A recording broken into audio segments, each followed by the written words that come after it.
6 months earlier, Richard Morrison stood in this same courtroom and demanded maximum sentencing for Marcus Williams, a 19-year-old college student caught with 8 grams of cocaine. "Your Honor," Morrison had argued passionately, his voice filling every corner of the courtroom. Drug dealers destroy communities. They destroy families. They prey on the vulnerable and profit from addiction. This defendant chose to bring poison into our neighborhoods, and he deserves no mercy. Regardless of his age, regardless of his background, regardless of his potential. Judge Anderson remembered that day vividly. Marcus Williams had sat at the defendant's table wearing his college sweatshirt, tears streaming down his face while his mother sobbed in the gallery.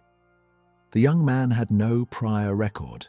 He was a sophomore at State University on a full academic scholarship, studying engineering. According to his professors, he was brilliant, destined for great things. But Morrison had been relentless. "Your Honor, we cannot send a message that education or promise exempts anyone from consequences. The law must apply equally. A drug dealer in a college sweatshirt is still a drug dealer." Marcus Williams got 5 years in state prison. His scholarship was revoked. His engineering degree would never be completed. His mother lost her son to a system that showed no flexibility, no compassion, no consideration for rehabilitation. Morrison had stood tall that day, satisfied with another conviction, another dangerous criminal off the streets. Now, 6 months later, District Attorney Richard Morrison sat in Judge Anderson's chambers at 7:30 a.m. before court officially opened, asking for something he'd spent his entire career preventing: special treatment for someone he loved. "Michael," Morrison said quietly, abandoning the formal "Your Honor" he always used in professional settings. "I need to speak with you about a sensitive matter involving my son." Judge Anderson set down his coffee. He'd known Richard Morrison for 17 years. They'd worked hundreds of cases together. Morrison was tough, principled, and had the highest conviction rate in the state's history. He'd prosecuted corrupt police officers, wealthy businessmen, even a former state senator. His reputation was built on one unshakable principle: nobody is above the law. "What happened, Richard?" Morrison's hands trembled slightly as he placed a thin file on the judge's desk. "Tyler was arrested last night. Traffic stop. The officer found cocaine in his car." Judge Anderson opened the file. Tyler Morrison, age 22. Arrested at 11:47 p.m. on Route 9. Officer Davis conducting routine traffic stop for broken taillight. Consent search of vehicle. 14 grams of cocaine discovered in center console. Possession with intent to distribute. 14 grams.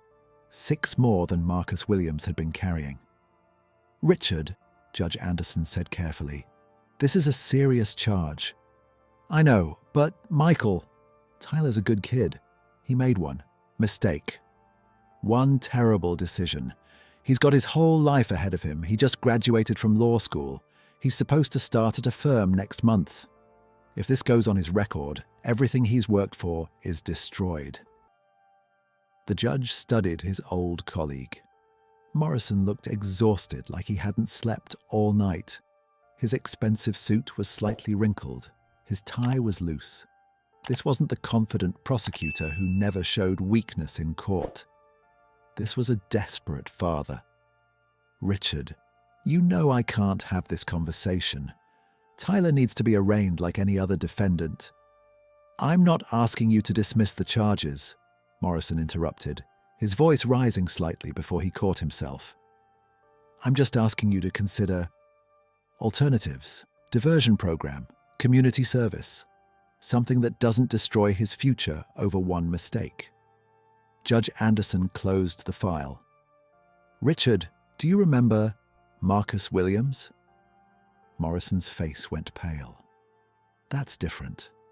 "How is it different?" 19-year-old college student with his whole life ahead of him. No prior record, one mistake. "Those were your words describing Marcus. except you called him a dealer who deserved no mercy. Marcus was selling. Your son had 14 grams. Marcus had 8. By your own definition from that case, possession of more than 10 grams suggests intent to distribute. Morrison stood abruptly. You're comparing my son to a criminal? I'm comparing one defendant to another defendant, Richard. Isn't that what equal justice means? The district attorney's composure cracked completely. My son is not some street dealer. He's got a law degree. He's supposed to take the bar exam next month. He's going to be a prosecutor like me. Marcus Williams was going to be an engineer. His mother was a nurse who worked double shifts to afford his books. You didn't care about his potential, Richard. You said potential doesn't excuse crime. Morrison's hands gripped the back of the chair. This is my son. And Marcus Williams was someone's son too. The silence that followed was devastating.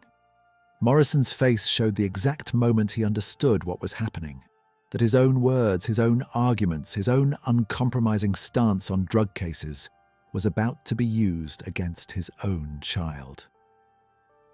Michael, please, I'm begging you. Don't do this to Tyler. Don't do this to my family. I'm not doing anything, Richard. The law is doing what it's designed to do, applying equally to everyone. Morrison left the chambers without another word. 3 hours later, Tyler Morrison stood before Judge Anderson for arraignment. He looked nothing like Marcus Williams had looked.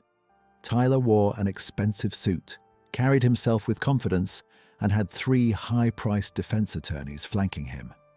No tears, no visible remorse. Just irritation that this inconvenience was interrupting his life plans. Tyler Morrison, the clerk called. Possession of a controlled substance with intent to distribute. Tyler's lead, attorney Jonathan Burke, immediately stepped forward. Your Honor, my client wishes to enter a plea of not guilty. Furthermore, we're filing a motion to suppress the evidence obtained during what we believe was an unlawful search. The search was consensual, the prosecutor interjected.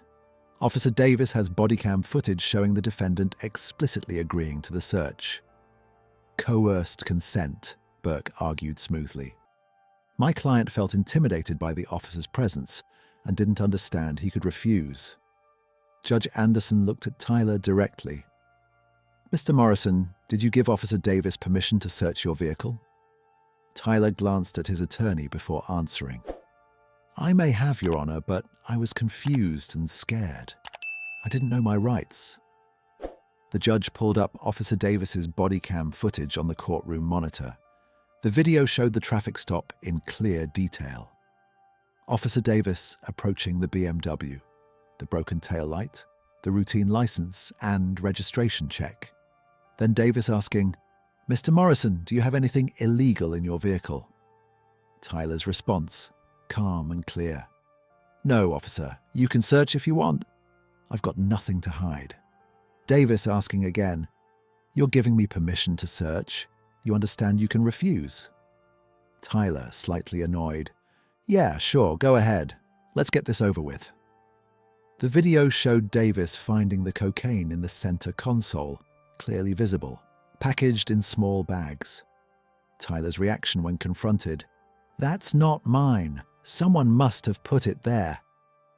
Then, as Davis placed him in handcuffs, Tyler's demeanor changed completely. Do you know who my father is? He's the district attorney. You're making a huge mistake. Judge Anderson paused the video. Mr. Morrison, you seem quite clear about your rights in this video. You specifically told Officer Davis to search your vehicle. Burke jumped in. Your Honor, the video doesn't show my client's internal state of... The video shows exactly what it needs to show, Counselor. Motion to suppress is denied. We'll proceed to preliminary hearing. That's when Richard Morrison stood up from the gallery. Your Honor, may I approach? Every head in the courtroom turned. It was highly unusual for a district attorney to involve himself in a case where his family was the defendant. It created an obvious conflict of interest. Mr. Morrison, you should not be participating in these proceedings. Your Honor, I'm not here as a prosecutor.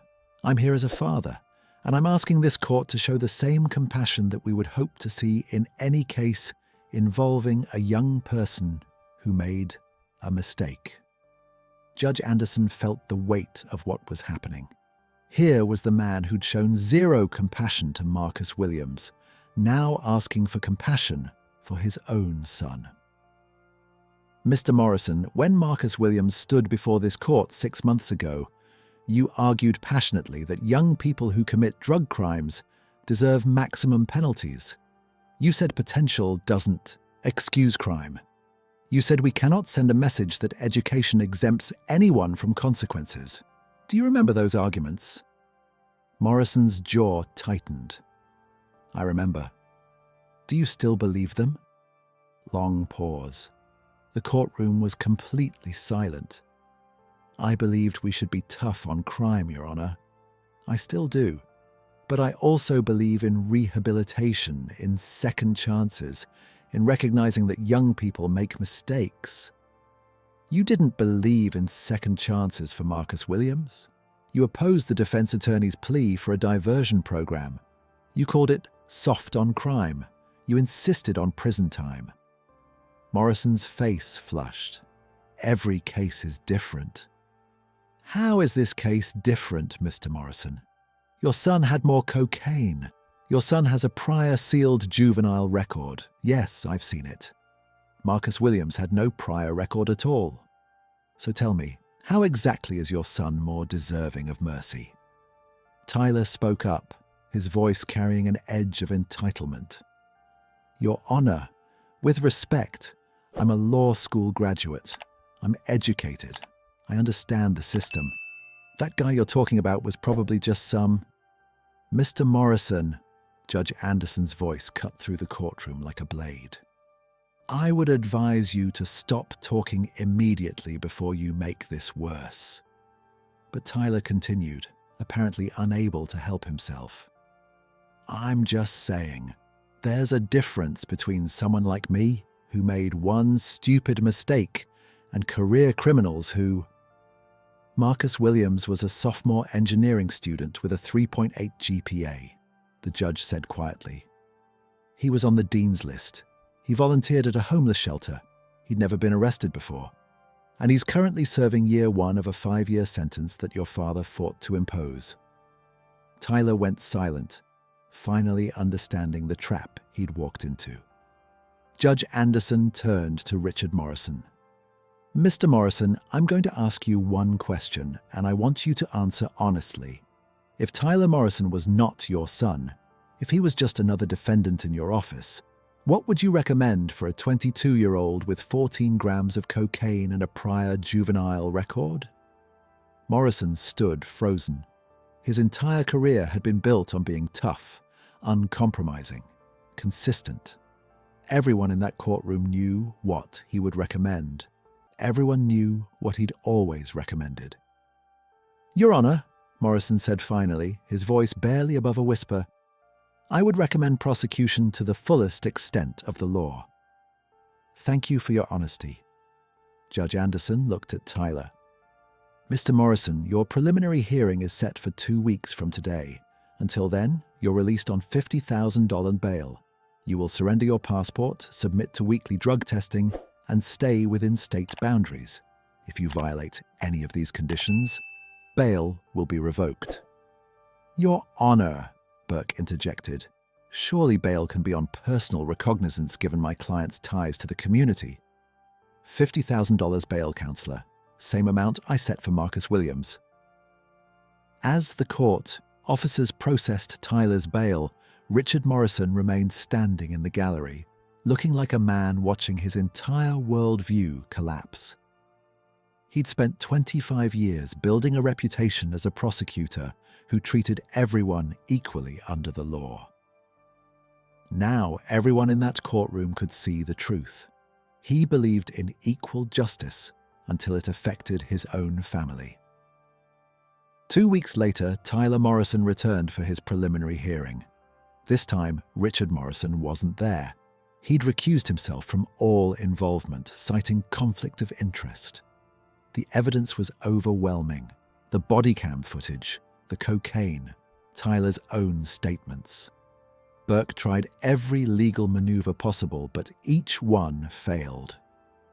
Finally, Burke approached Judge Anderson with a plea agreement.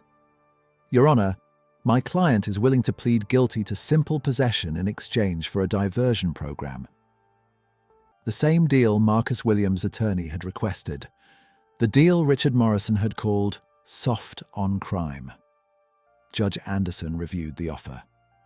"I'll accept the guilty plea to possession, but I'm not accepting the diversion program recommendation." Tyler's face went white. "Your Honor, please."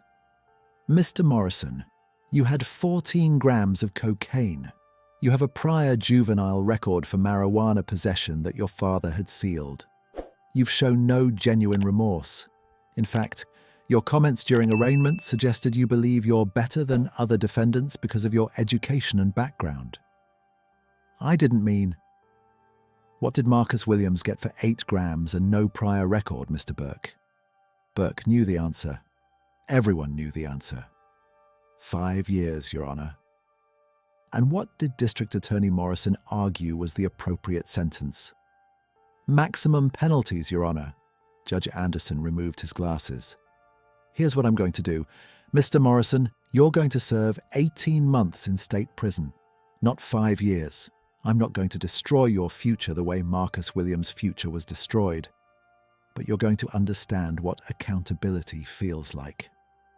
Tyler stood frozen in shock. "Prison? Your Honor, I can't. I'm supposed to start at a law firm. The bar exam—" "You should have thought about that before you decided to carry cocaine, Mr. Morrison. Furthermore, you're going to write a letter to Marcus Williams' mother explaining why you believe your crime deserved leniency while her son deserved 5 years." "Your Honor, that's not—" "And finally, upon your release, you're going to complete 500 hours of community service working with drug rehabilitation programs. Maybe then you'll understand that people who make mistakes aren't just criminals. They're human beings who deserve a chance at redemption." As the bailiff approached to take Tyler into custody, the young man finally broke down. Not with anger this time, but with genuine fear and regret. "Your Honor, please, I'm sorry. I really am sorry. I didn't understand." "You're 22 years old with a law degree, Mr. Morrison. You understood perfectly. You just thought the rules didn't apply to you because of who your father is." Richard Morrison appeared in Judge Anderson's chambers that evening after the courthouse had emptied. He looked like he'd aged 10 years in 2 weeks. "Michael," he said quietly, "thank you." Judge Anderson looked up, surprised. "For sending your son to prison?" "For treating him like you treat anyone else. For not letting me destroy the principles I claim to believe in." Morrison sat down heavily. "I've been thinking about Marcus Williams, about his mother, about what I did to that family. Richard, I called her Mrs. Williams. I apologized. I told her I was wrong, that I should have considered rehabilitation, that I was too focused on conviction rates and being tough." Morrison's voice cracked. "She told me she forgave me. Can you believe that? After what I did to her son, she forgave me." Judge Anderson didn't respond. Sometimes silence was more powerful than words. "I'm resigning as district attorney," Morrison continued. "I've already drafted the letter. I'm going to spend whatever time I have left in my career working on criminal justice reform, making sure what happened to Marcus and what I almost made happen to Tyler doesn't keep happening to other families." "That's a good decision, Richard." Morrison stood to leave, then turned back. "Marcus Williams comes up for parole in 4 years. I'm going to recommend his release, and I'm going to help him finish his engineering degree when he gets out." 18 months later, Tyler Morrison was released from state prison. He'd lost his job offer at the law firm. The Bar Association had denied his application to practice law, citing moral character concerns, but he'd gained something more valuable: perspective. He began volunteering at the same drug rehabilitation center where he'd completed his community service. He mentored young people who were struggling with addiction and criminal records, and he became an advocate for criminal justice reform, speaking publicly about his own mistakes and the lessons he'd learned. On the anniversary of his sentencing, Tyler Morrison stood outside the courthouse where Judge Anderson had changed his life. A reporter asked him if he was angry about the prison sentence. Angry? Tyler shook his head. Judge Anderson saved my life. I walked into that courtroom thinking I was better than everyone else because of my education and my father's position. I left understanding that justice means treating everyone the same, and that consequences aren't punishments, they're opportunities to become better people. The reporter asked one more question. Do you think the system is fair? Tyler thought about Marcus Williams, still serving his sentence. He thought about all the young people sitting in prisons for the same mistakes he'd made.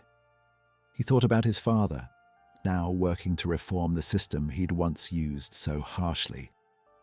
The system is as fair as the people running it choose to make it, he said finally.